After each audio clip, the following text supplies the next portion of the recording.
ವಿಶ್ವವಿದ್ಯಾಲಯ ವಿಜಯಪುರ ವಿದ್ಯಾರ್ಥಿಗಳು ಕೃಷಿ ಮತ್ತು ಮಣ್ಣಿನ ಜ್ಞಾನ ಇಲ್ಲದವರನ್ನು ಕೃಷಿ ಅಧಿಕಾರಿಗಳನ್ನಾಗಿ ಮಾಡೋ ನಿರ್ಧಾರ ನಮ್ಮ ಸರ್ಕಾರ ಕೈಗೊಂಡಿದೆ.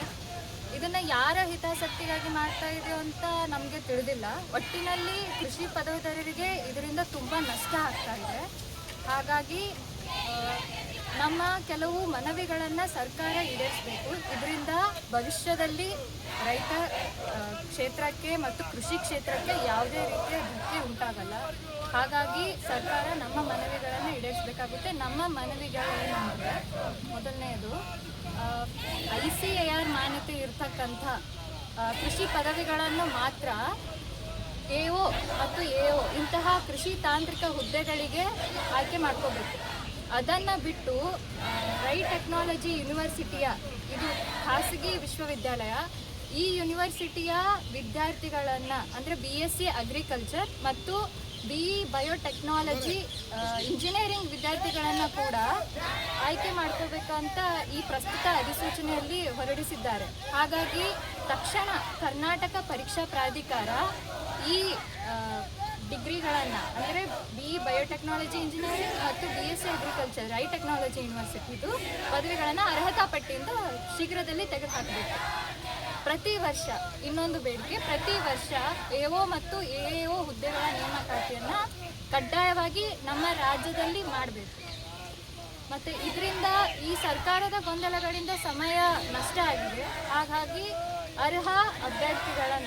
ನೊಂದ ಅರ್ಹ ಅಭ್ಯರ್ಥಿಗಳ ಸಮಯ ಸಡಿಲಿಕೆಯನ್ನು ಸರ್ಕಾರ ನೀಡಬೇಕಾಗುತ್ತೆ. ಕೃಷಿ ವಿಶ್ವವಿದ್ಯಾಲಯ ಧಾರವಾಡ ಮತ್ತು ಕೃಷಿ ವಿದ್ಯಾಲಯ ವಿಜಯಪುರ. ನಿಮ್ಮ ಹೆಸರು? ನನ್ನ ಹೆಸರು ಸುಧಾ ಕಟ್ಟಿಮನಿ. ನಾನು 3ನೇ ವರ್ಷದ ವಿದ್ಯಾರ್ಥಿ. ಆ ಡಿಮಾಂಡ್ಸ್ ಸಂಬಂಧ ನಾವು ಪ್ರೊಟೆಸ್ಟ್ ಮಾಡಾಕ್ತೀವಿ. ಫಸ್ಟ್ ಡಿಮಾಂಡ್, ಅಗ್ರಿಕಲ್ಚರ್ ಆಫೀಸರ್ ಮತ್ತು ಅಸಿಸ್ಟೆಂಟ್ ಅಗ್ರಿಕಲ್ಚರ್ ಆಫೀಸರ್ ಏನೈತಲ್ಲ ಪ್ರತಿ ವರ್ಷ ನಡೆಸಬೇಕು. ಕೃಷಿ ಅಧಿಕಾರಿ ಹಾಗೂ ಸಹಾಯಕ ಕೃಷಿ ಅಧಿಕಾರಿ ಅನ್ನೋ ಒಂದು ಏನು ಎಕ್ಸಾಮ್ ನಡೆಸ್ತಾರಲ್ಲ, ಲಾಸ್ಟ್ ಟೈಮ್ 2016 ಒಳಗೆ ನಡೆಸ್ಯಾರ. ಈಗ ಅಗೇನ್ 2026 ಒಳಗೆ ನಡೆಸತ್ತಾರೆ. ಗ್ಯಾಪ್ ಬಂದ್ಬಿಟ್ಟು 10 ವರ್ಷ ಆಯಿತು.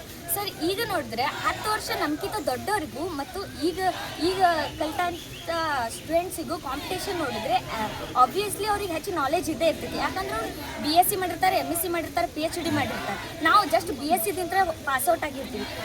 ಆಬ್ವಿಯಸ್ಲಿ ಅವರು ಈಗ BSc ಬೇಸ್ ಮ್ಯಾಗಿದು ಎಕ್ಸಾಮ್ ಇರ್ತಲ್ಲ, BSc ಪಾಸ್ ಅವ್ರಿಗೆ BSc ಎಕ್ಸಾಮ್ ಬರೋದು ಈಸಿ. ಸೊ ಆ ವರ್ಷ ಖಾಲಿ ಆಗಿದ್ದ ಏನು ಸೀಟ್ ಐತಲ್ಲ ಅದೇ ವರ್ಷ ಭರ್ತಿ ಮಾಡ್ಕೋಬೇಕನ್ನೋದು ನಮ್ದು ಮನವಿ ಆಗೈತಿ. ಇದು ಫಸ್ಟ್ ಡಿಮಾಂಡ್. ಸೆಕೆಂಡ್ ಡಿಮಾಂಡ್ ಬಂದ್ಬಿಟ್ಟು ಏನು ರೈಟೆಕ್ ಕಾಲೇಜ್ ಏನದಾವಲ್ಲ, ಆ ಒಂದು ಕಾಲೇಜಸ್ನು, ಆ ಒಂದು ಕಾಲೇಜ್ ಒಳಗೆ, ಆ ಒಂದು ಯೂನಿವರ್ಸಿಟಿ ಒಳಗೆ ಕಲ್ತಂಥ ಸ್ಟೂಡೆಂಟ್ಸ್ನು ಈ ಒಂದು ಅಗ್ರಿಕಲ್ಚರ್ ಆಫೀಸರ್ ಮತ್ತು ಅಸಿಸ್ಟೆಂಟ್ ಅಗ್ರಿಕಲ್ಚರ್ ಆಫೀಸರ್ ಎಕ್ಸಾಮ್ಗೆ ಬರೋಕೆ ಎಲಿಜಿಬಲ್ ಅಂತ ಅಲೋ ಮಾಡ್ಯಾರ.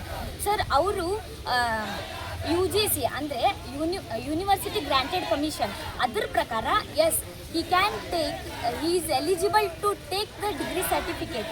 ಬಟ್ ಅದೊಂದು ಮಾತ್ರಕ್ಕೆ ಅವರು ಏನು BSc ಅಗ್ರಿಕಲ್ಚರ್ ಕಲ್ತಂಥ ಸ್ಟೂಡೆಂಟ್ಸ್ ಕೆಳಗೆ ಏನು ಎಕ್ಸಾಮ್ಸ್ ಬರ್ತಾವಲ್ಲ, ಗೌರ್ಮೆಂಟ್ ಎಕ್ಸಾಮ್ಸ್, ಅದು ಎಲ್ಲಕ್ಕೂ ಅರ್ಹರಂತ ಏನಿಲ್ಲ. ಬಿಕಾಸ್ ಅವರು ಯಾವುದೇ ಆದಂಥ C&R ರೂಲ್ ಅಪ್ರೂವ್ಡ್ ಆಗಿಲ್ಲ ಆ್ಯಂಡ್ ICAR ದಿಂತ ಅಪ್ರೂವ್ಡ್ ಆಗಿಲ್ಲ. ಇದು ಸೆಕೆಂಡ್ ಡಿಮಾಂಡ್. ಥರ್ಡ್ ಡಿಮಾಂಡ್ ಬಂದ್ಬಿಟ್ಟು ಪ್ರೈವೇಟ್ ಕಾಲೇಜಸ್ ತೆಗ್ಯಾತಾರೆ. ಸರ್, ಈಗ ನೋಡಿ, ಪ್ರೈವೇಟ್ ಕಾಲೇಜಸ್ ಅಂದರೆ 5 to 6 lakh ಒಂದು ಸೀಟಿಗೆ ಅವರು ತಗೊಂಡ ಡೊನೇಷನ್ ಮಾಡಿ ಆ ಒಂದು ಸ್ಟೂಡೆಂಟ್ಗೆ BSc ಅಗ್ರಿಕಲ್ಚರ್ ಅನ್ನೋ ಒಂದು ಕೋರ್ಸನ್ನು ಕಲಿಸ್ತಾರೆ. ಈಗ ಅವರು 5 to 6 lakhs ಕೊಟ್ಟು ಜಸ್ಟ್ ಒಂದು ಕೋರ್ಸ್ ಕಲ್ಸಾಕ ಅರ್ಹರದಾರಂದ್ರೆ ಇವ್ರು ಮುಂದೆ ಬಂದು ಇಲ್ಲ ನಿಮ್ಮ ಮಗನೋ ಒಂದು 20-30 ಲಕ್ಷ ಕೊಡ್ತೀವಿ ಆಫೀಸರ್ ಆಗ್ತಾನ ಅಂದರೆ ಅವ್ರು ಕೊಡಕ್ಕೆ ಹಿಂಜರಿತಾರೇನು? ಇಲ್ಲ.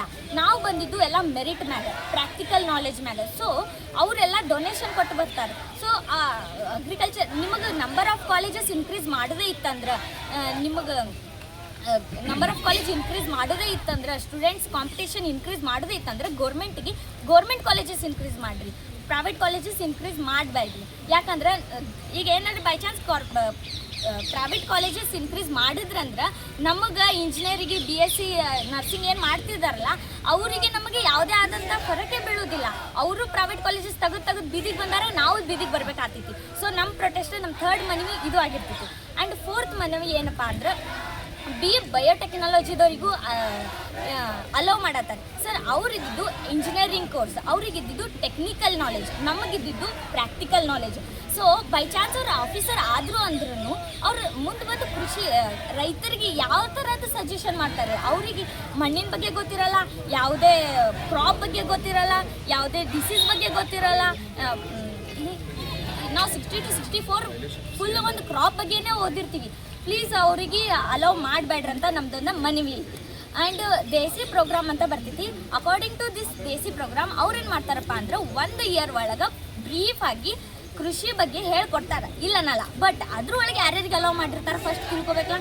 10th ಪಾಸ್ ಆಗಲಿ, 10th ಫೇಲ್ ಆಗಲಿ, ಸೆಕೆಂಡ್ PUC ಪಾಸ್ ಆಗಲಿ, ಸೆಕೆಂಡ್ PUC ಫೇಲ್ ಆಗಲಿ, ಅವ್ರಿಗೆ ಎಲ್ಲರಿಗೂ ಇದು ಮಾಡಿ ಲೈಸೆನ್ಸ್ ಕೊಡತ್ತಾರೆ ಸರ್. ಈಗ ನಮ್ಗೆ ಗೌರ್ಮೆಂಟ್ ಜಾಬು ಸಿಗಲಿಲ್ಲ, ಪ್ರೈವೇಟ್ ಕಾಲೇಜು ಇದು ಜಾಬು ಸಿಗಲಿಲ್ಲ ಅಂದ್ರೂ ನಮಗೊಂದು ಏನೋ ಒಂದು ಫರ್ಟಿಲೈಸರ್ ಅಂಗಡಿ ಹಾಕಿ ಜೀವನ ಸಾಗಿಸ್ತೀನಿ ಅನ್ನೋದೊಂದು ನಮಗೊಂದು ಹೋಪ್ ಇರ್ತೈತಿ ಸರ್.